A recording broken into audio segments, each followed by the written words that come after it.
Good afternoon, peeps. So, I have here a document regarding animal farming, in specific the UK calf trade, produced by the Animal Justice Project.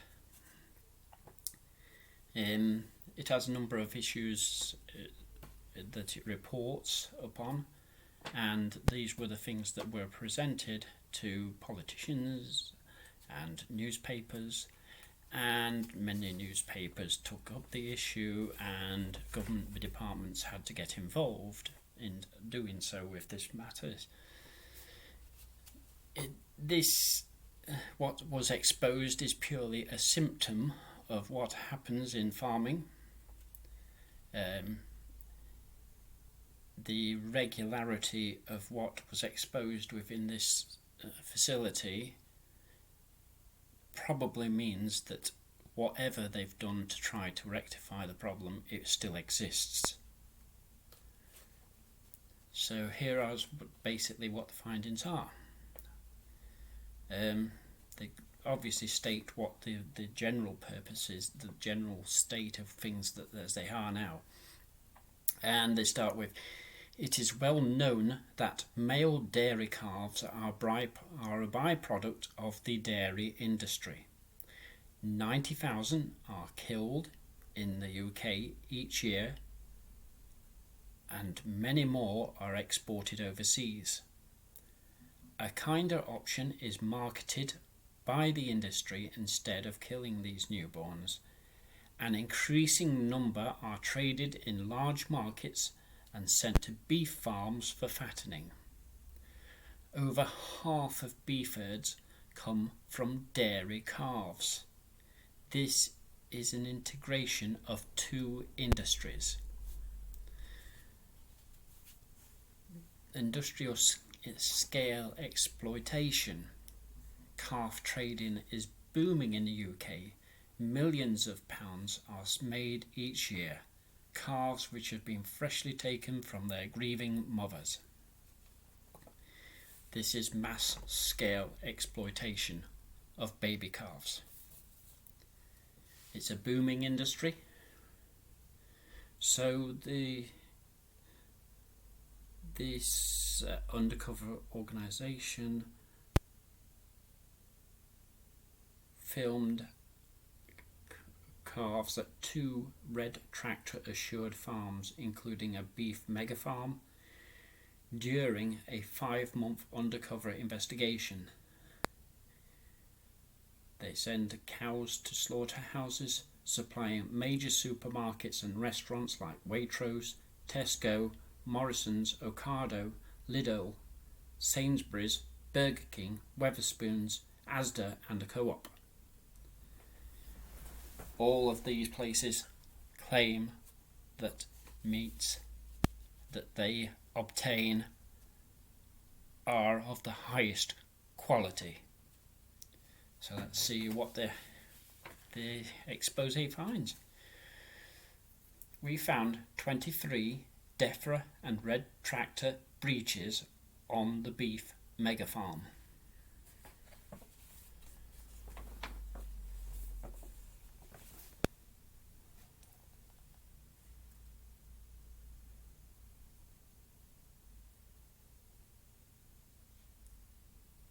There is many more things to this part of it here. Right, let's see. The prolonged suffering. We met a cow who could barely walk. We called him Bramble. His hooves were severely overgrown and his back leg was painfully lame. During our 5-month investigation, his condition worsened. We did not witness any medical intervention. On the morning of the 6th of August, Bramble was sent to slaughter, struggling to walk, flouting both DEFRA and red tractor guidelines and causing Bramble obscene, prolonged suffering.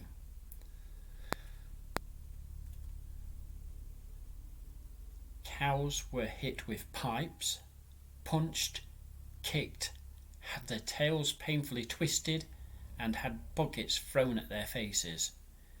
Gates and bars were slammed onto their delicate legs and backs. They were verbally abused on a daily basis. Their living conditions were dire. Filthy and flooded pens, mounds of feces, contaminated drinkers, no fresh bedding, and slurry-laden walkways. Cows slipped in the slurry, falling heavily onto the hard concrete. The handling on this farm is extremely distressing, wrote Molly Vassen-Facumur, a Bachelor of Veterinary Medicine and Surgery. Injured and sick cows were kept in a hospital pen, knee-deep in slurry with no bedding. They were left to suffer for months in agony, with overgrown hooves, swollen joints, gashes and gunky eyes. Many were excruciatingly lame and could barely stand up or even walk to reach water.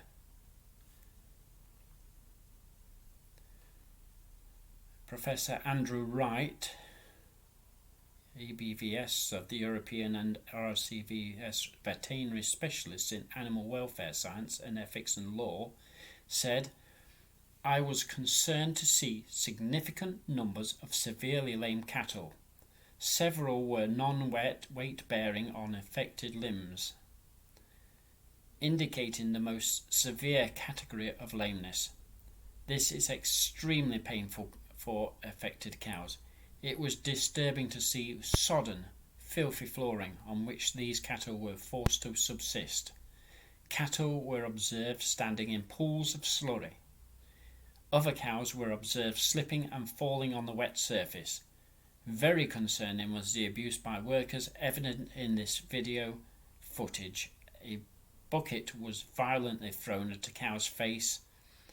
Animals were stuck with plastic piping and subjected to swearing and yelling."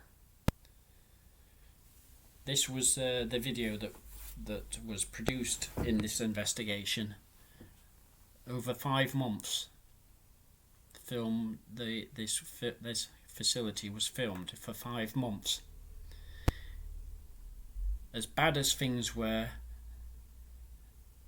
there was nothing that can be done with these animals in this condition.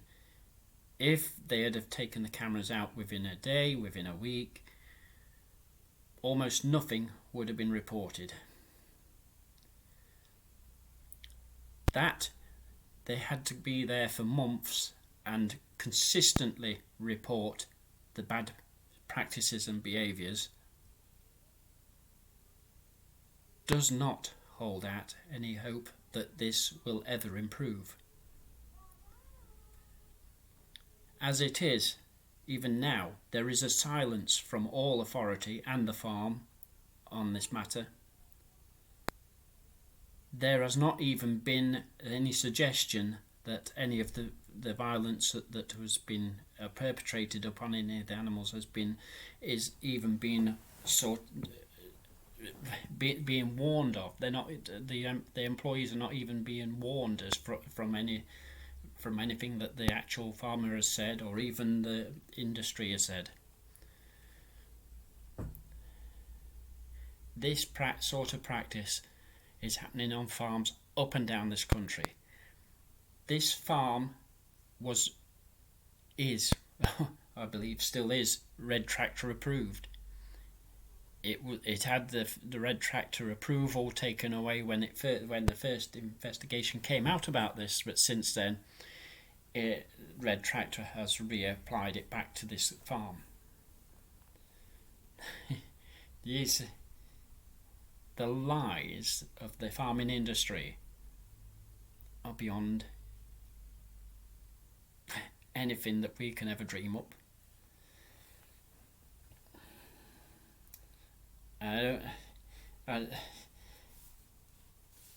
There is no way that this sort of thing should be allowed. Let's put in some of the figures for this sort of thing. I mean, lots of things come into this as well. I mean, there's much of the culling and killing of other animals as well that's directly related to the dairy industry, and even the production of the male cows for meat. So the biggest one that is known to most people at the moment is the badger cull. And even there, a lot of the public that are against it are doing nothing to help in any shape nor form. And yet it is directly linked to the milk that they drink in their own homes. Berryfields farm is the name of this farm. It's in Leicestershire.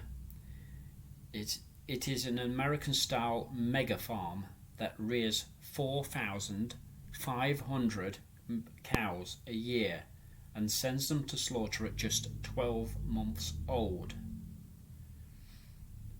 It's a zero grazing farm. The cows never go out to pasture. They are in filthy concrete pens, living in their own feces.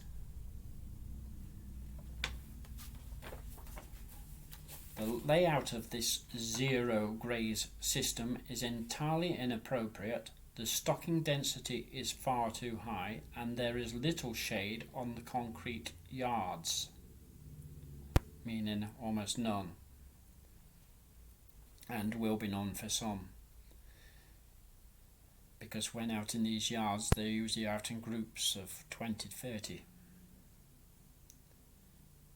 There is no shade for most.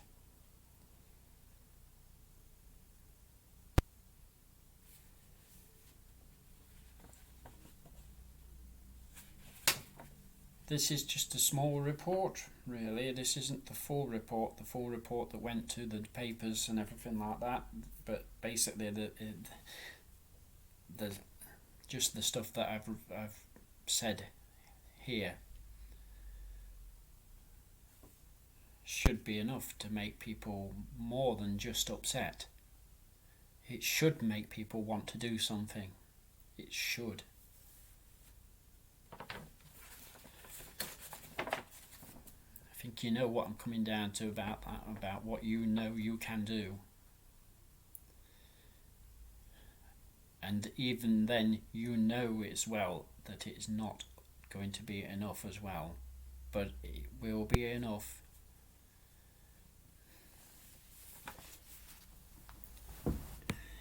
Every time you take a drink of milk, every time you eat a beef sandwich, these cows will go through this.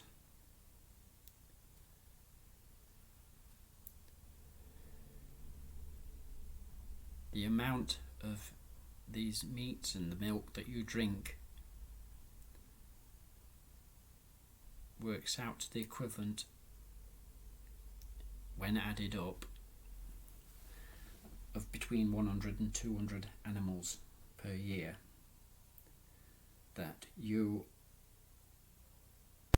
as an individual, if you're a regular meat and dairy drinker, that is the amount of animals every year that you help to have bred into existence.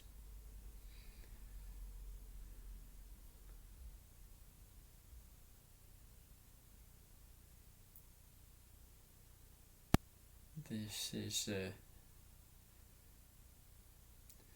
if you want to sort of get involved and know about this specific farm and what was reported, then if you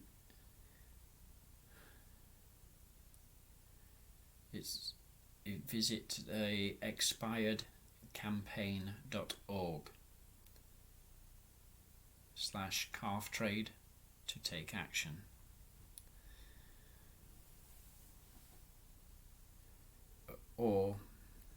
And visit the Animal Justice Project who are online, and we'll have the video about this facility on their site.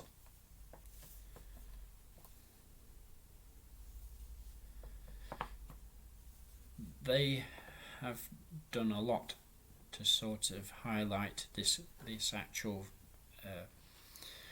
facility with this item, but the general message isn't a welfare message. This shows what the welfare is. It shows what the welfare is and what people could be doing to stop it. It's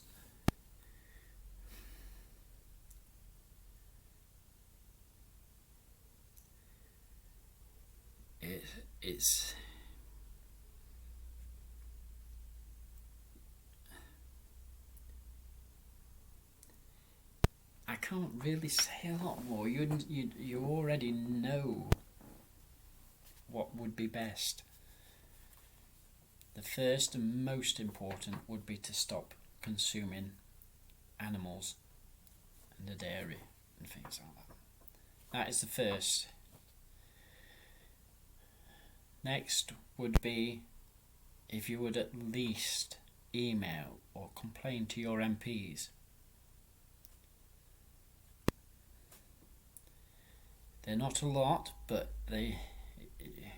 these are the people that have got the best chance of making anything happen, altering anything, if people will say something about it.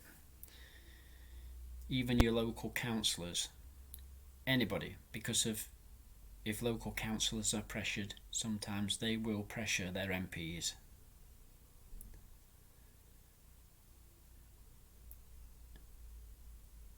You doing by yourself is a big thing in itself. It is a big action. It's a very big action, because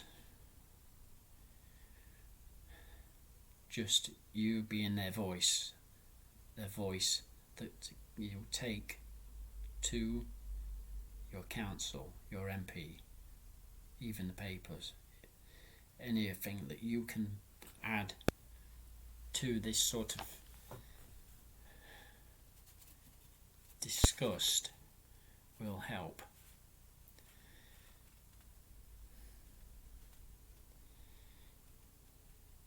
You do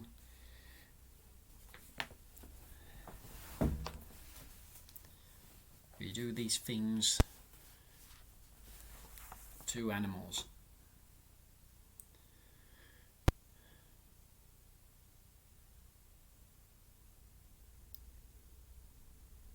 And we can stop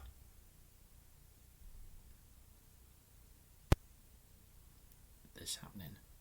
It has to start somewhere, and it has to start with us, with the person who gets this message.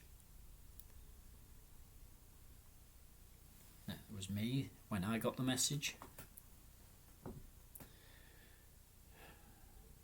I should have been speaking up earlier. I should have been saying many times over.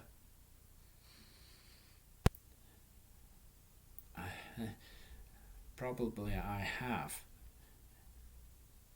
And for some people I know that seems like it's been a lot, but really it hasn't been enough.